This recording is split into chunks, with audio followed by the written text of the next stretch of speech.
नमस्कार, मैं हूं आपके साथ अमिता और आप देख रहे हैं न्यूज 11 भारत। न्यूज 11 भारत की खबर का एक बार फिर से बड़ा असर हुआ है। जी हां, विद्युत नियामक आयोग के पूर्व अध्यक्ष अरविंद प्रसाद की अब मुश्किलें बढ़ गई है। जी हां, पूर्व अध्यक्ष अरविंद प्रसाद के कार्यकाल की एसीबी अब जांच की तैयारी करेगी। ऐसे में तैयारियां जो है चल रही है। सीएम के आदेश पर अरविंद प्रसाद के कार्यकाल का पूरा लेखा जोखा तैयार कर रहा है ऊर्जा विभाग। जी हां, अरविंद प्रसाद के कार्यकाल की सभी फाइलें अब विभाग तलब करेगी।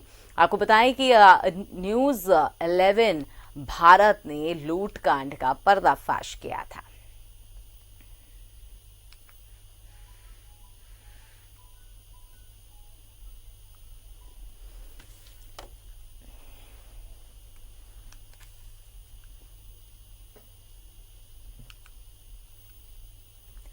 और अब चलिए आपको पूरा मामला क्या है वो एक बार बता देते हैं कि कैसे झारखंड विद्युत नियामक आयोग के अध्यक्ष अरविंद प्रसाद ने अपने पद से इस्तीफा दिया और अब जांच तेज इसमें हो गई है। नियामक आयोग का इस्तीफा 17 जुलाई 2017 को दिया था योगदान। मार्च 2021 में हो रहा था कार्यकाल पूरा। न्यूज 11 भारत ने पहले भी दिखाई थी भ्रष्टाचार की खबर। झारखंड के वरिष्ठ अधिकारी हैं रिश्तेदार। नियुक्ति पैनल को लेकर भी थी चर्चा। बिहार कैडर के वीआरएस लिए आईएएस अधिकारी हैं अरविंद। बिहार कैडर के वीआरएस लिए आईएएस अधिकारी अरविंद प्रसाद ने 17 जुलाई 2017 में झारखंड विद्युत नियामक आयोग के अध्यक्ष के पद पर योगदान दिया था। उन्होंने समय से पहले अपने पद से इस्तीफा दे दिया। उनका कार्यकाल मार्च 2021 में पूरा हो रहा था। न्यूज 11 ने 28 मई को यह खबर दिखाई थी जिसमें यह बताया गया था कि अरविंद प्रसाद पर पिछले टैरिफ निर्धारण को लेकर गंभीर आरोप हैं और हमने उनसे यह सवाल भी पूछा था। शिकायत आ रही है कि ये जानबूझ करके ऐसा रखा गया है ताकि किसी को फायदा हो सके। नहीं, देखिए क्या है, डीवीसी का रेट हर हमेशा कम होगा क्योंकि जेबीवीएनएल से डीवीसी खरीदता, जेबीवीएनएल डीवीसी से खरीदता है और फिर उसमें 25% लॉस होता है, फिर डिस्ट्रीब्यूशन कॉस्ट होता है।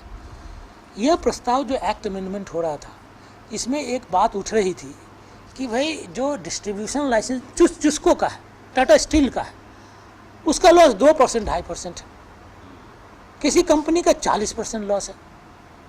तो कमीशन के पास ये ऑप्शन ही नहीं बच जाता है। एक ही ऑप्शन हो सकता है कि राज्य सरकार या भारत सरकार यह पॉलिसी बनाए कि यूनिफॉर्म टैरिफ होना चाहिए। अरविंद प्रसाद झारखंड के वरिष्ठ अधिकारी के रिश्तेदार थे। उनकी नियुक्ति पैनल को लेकर भी कई तरह की चर्चाएं थी। बहरहाल खुद अरविंद प्रसाद ने इस्तीफा देकर झारखंड से किनारा कर लिया है। अरविंद प्रसाद पर कोयलांचल के बहुत सारे व्यवसायियों ने आरोप भी लगाया है कि उन्होंने जानबूझकर डीवीसी का रेट कम रखा था ताकि फैक्ट्री मालिक को फायदा पहुंचता रहे। सरकार को चाहिए कि उनके कार्यकाल की एसीबी से जांच हो। रांची से न्यूज 11 भारत के लिए शहनवाज अख्तर की रिपोर्ट।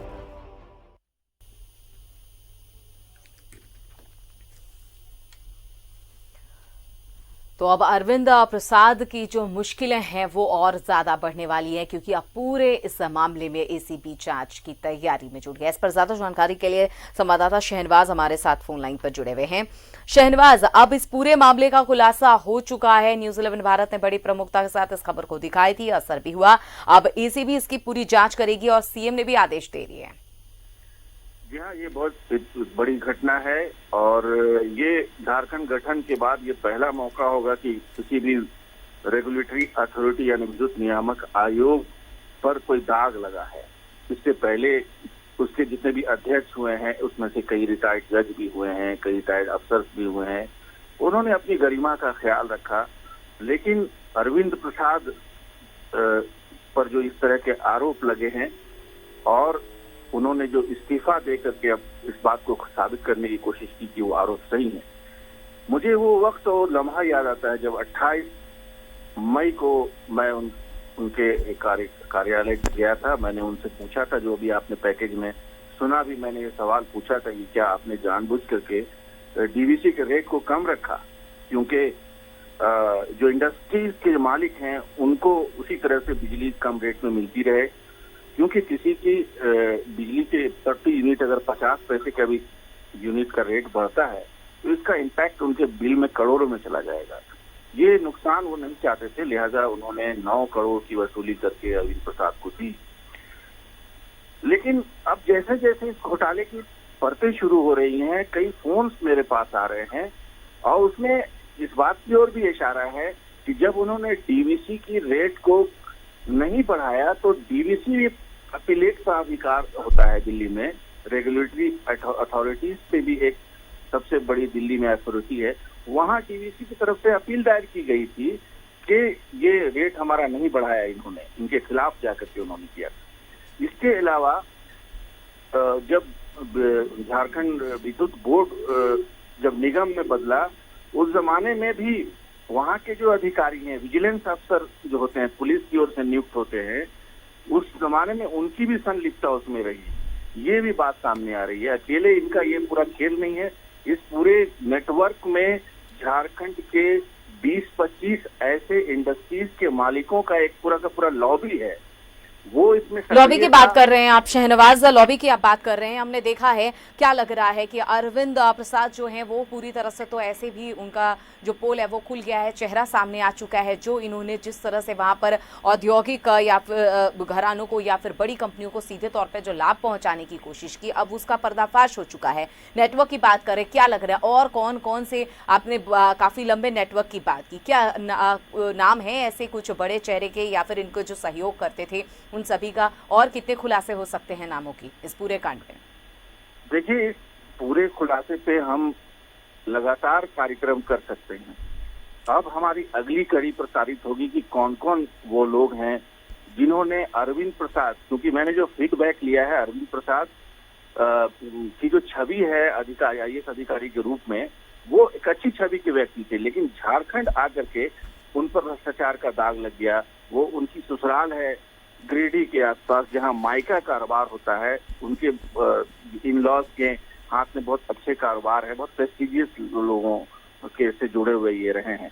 उन्हीं के लिंक से ये व्यापारियों के संपर्क में आए जो करोड़ों के बिजली को कंज्यूम करते हैं, और उन्होंने दबाव बनाया अरविंद प्रसाद पे कि आप डीवीसी की बिजली के बिल को बढ़ाएं नहीं, उसके रेट को आप बढ़ाएं नहीं, और इन्होंने ऐसा ही किया, नहीं बढ़ाया। लेकिन शहनवाज, हमने देखा है कि जब भी नई बिजली टैरिफ दर होती है, इन पे उस टैरिफ रेट को नहीं बढ़ाने का इन पर आरोप है, लेकिन हर साल कुछ न कुछ प्रतिशत जो बढ़ोतरी होती है, लेकिन यहाँ पर वो चीजें नहीं देखने को मिली। क्या लग रहा है कि अरविंद प्रसाद पर किसी तरह का दबाव था ऐसा करने के लिए? क्योंकि उस वक्त इनकी नियुक्ति पर भी कई सवाल उठे हैं। उस वक्त रघुवर दास की सरकार थी और ऐसे में नियुक्ति प्रक्रिया पे भी सवाल उठ रहे हैं। बताइए जा रहा है कि जो उस सरकार में एक बड़े अधिकारी के ये रिश्तेदार भी, तो क्या लग रहा है एक प्रेशर था इस सारी चीजों को करने के लिए? बेशक बेशक, ये प्रधान सचिव रहे रघुवर दास के रिश्तेदार से ऐसा बताया जाता है, और उन्होंने इनकी नियुक्ति की। 3 सदस्यीय नियुक्ति पैनल होता है, इसकी अनिवार्यता है, लेकिन उसका उल्लंघन करके सिर्फ 2 सदस्यीय पैनल में डिसाइड कर लिया गया कि अरविंद प्रसाद नियामक आयोग के चेयरमैन बनाए जाएंगे, और उनको बना दिया गया। एक तो ये पहलू है।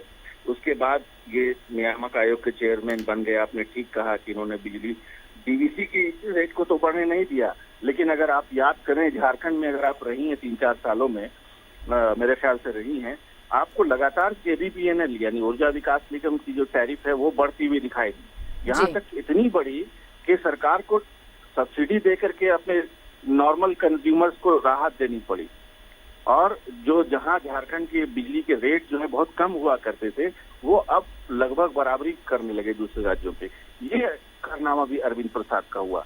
और भी कई कारनामे हैं, और भी कई खुलासे हैं। लेकिन शहनवाज, निजी कंपनियों को फायदा कर देने के चक्कर में सरकार के करोड़ों के राजस्व का नुकसान हुआ। औद्योगिक घरानों को, कंपनियों को इस तरह से बिजली उपलब्ध कराना कम दर पे, ये तमाम ऐसे नुकसान हुए हैं और पिछले सरकार के कार्यकाल में हुए। तब इन चीजों का खुलासा नहीं हो पाया था, या फिर सब कुछ जानकर अनजान, जानबूझकर सरकार बनी रही थी? देखिए, जब किसी व्यक्ति के पास पावर होता है तो वो अपने पावर का इस्तेमाल करता है। वो लोगों को धमकाता है कि मैं रेट बढ़ा दूंगा, मेरे हाथ में पावर है। अब जिसका रेट बढ़ेगा उसको फाइनेंशियल लॉस होगा। वो एक एक्टिविटी हुई, लोग जमा हुए। एक रांची में एक व्यवसायी है जो रामगढ़ में उनकी फैक्ट्री है, मैं नाम नहीं ले रहा हूँ जानबूझ के, हमारे पास नाम भी है, पहचान भी है, पता भी है। 25 लोगों के नाम है हमारे पास।